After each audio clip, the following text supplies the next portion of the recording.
We were obviously very disappointed and embarrassed as a whole on Saturday. We thought we played poorly from top to bottom. We got out hit, we got out hustled, we got out coached in all three phases. It's totally unacceptable at Texas. Some guys played well, but not that many. It's the first time that I think we've played and coached that poorly since Kansas State of '07. When you play that poorly, there's some anger, there's always some second guessing and finger pointing, a lot of negative scrutiny that's fair, and you just have to pull the circle closer as a family. It's hard to be a great leader on the team unless you play great all the time, and that's one of the things that Sam Acho's done. He had a great game Saturday, and we had some other guys that did the same. Emmanuel Acho, Keyston Randall, Britt Mitchell, Malcolm Williams. There's a group of 10 or so guys that played as hard as they could play and played really well. And it's a shame that on a game like that, and it's a team game played by a lot of players, that they will not get the credit and recognition that they deserve.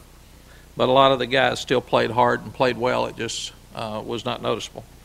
Offensively, we had lost 3 turnovers.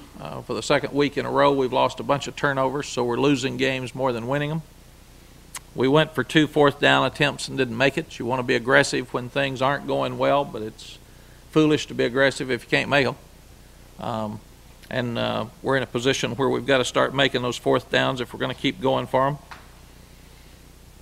We didn't make our first and third down efficiency. In fact, we were 1 for 6 in third downs the first half. We were much better the second half.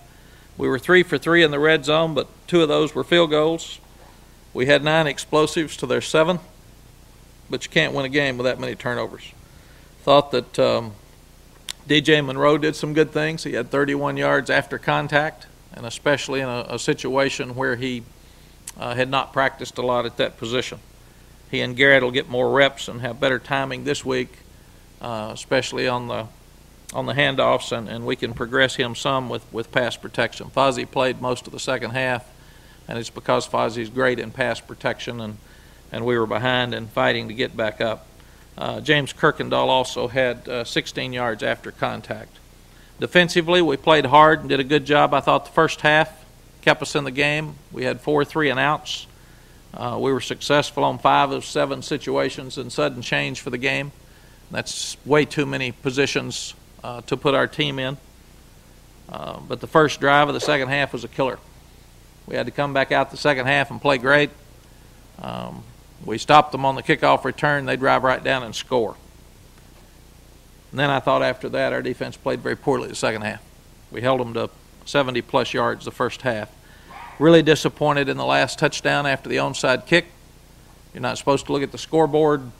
And I thought that there was frustration that kicked in when we didn't get the onside kick, and we let them score in about 3 plays. And then they kicked off to us, and we got 2 guys standing there and let a ball hit, which is total embarrassment for coaches. One of them said he couldn't hear the other one. It darn sure wasn't because of the crowd noise.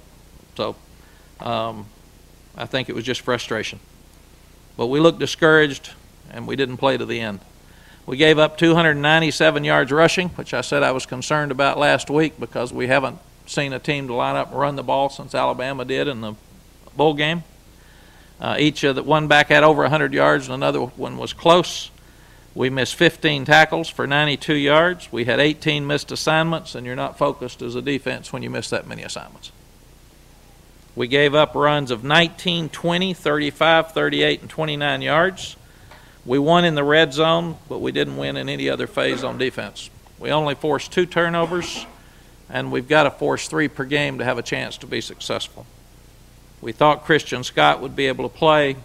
He had a sore toe during the week with a turf toe, but we were told that he'd be ready. That's why we didn't report it, and then he did not feel good in pregame, so he did not play. Special teams are supposed to create field position, score points, and regain momentum, and we didn't do any of the above. The extra point field goal and the punt teams did really well. I was proud of Justin Tucker, John Gold. They both punted well, and Justin kicked it to the end zone well. Alex Zomberg did a good job on the deep snaps, and Cade McCreary did a great job on one short snap that was not good that he got down and saved us. Freshman Adrian Phillips and young guy, Jamison Berryhill, played great on special teams. So we wanted to give them credit for fighting their guts out as well. As soon as we scored to have a chance to get back in the game, we kick off and UCLA returns at 50 yards. They score 3 plays later. So nobody answered on the team. Good teams step up, or great teams step up and answer when something goes wrong. The other bunch steps up, and UCLA came in with a little confidence after beating Houston, but not a confident football team. And we constantly gave them ways to get excited about the game. And then you got to give them credit for playing as well as they did throughout. But we didn't answer all day. Punt return, we let the ball hit on the first punt return, and we had a block in the back. It was obvious that that happened twice in the game. There was another time where we fumbled the ball at the 3, which led to points. In fact, I think every turnover but one led to points, and that was because they missed 1 field goal. And then one of the worst things you can do as a coach is have 12 on the field. And we've had 12 on the field this year on defense, and we've had 12 on the field in the kicking game. You ask how it can happen. When it happened on defense, we had a freshman on the field that didn't come out. When it happened the other day, someone gets hurt. You tell him he's down on the kick teams. The trainer tells him he can come back. He's still down on the kick teams. He runs out there. And obviously, if you have 12 on the field, they call it the penalty before you have a chance to get your timeout. So it's something that can happen, but it's happened, and something that we've got to get corrected. It's probably the worst we've been on punt, block, and return since we've been here. It was a tough day for that entire group. There's an old adage that tough circumstances come and go, tough guys stay. Got to be a bunch of tough guys this week.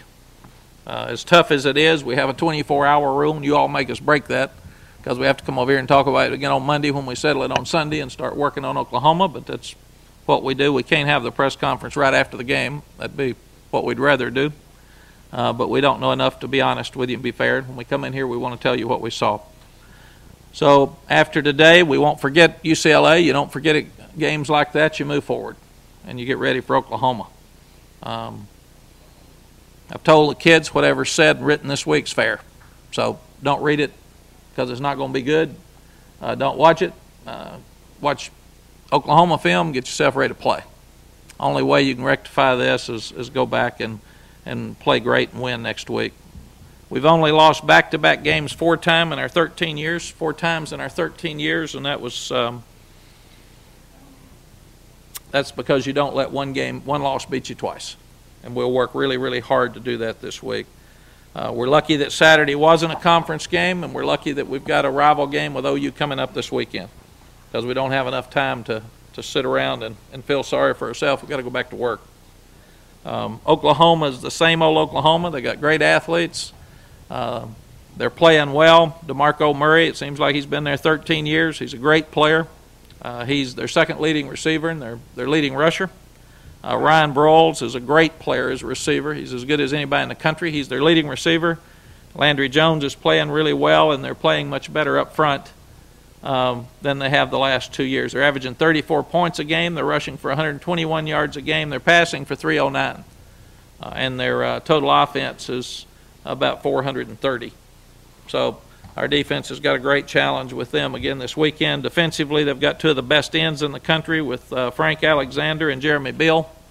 I thought our offensive line did a pretty good job with protection Saturday because number 10 for them was a great pass rusher, but these 2 guys are 2 of the best in the country. Travis Lewis is a great linebacker. He's played against us the last 2 years. And Quentin Carter is tremendous as a cover guy. They're about 21% blitz.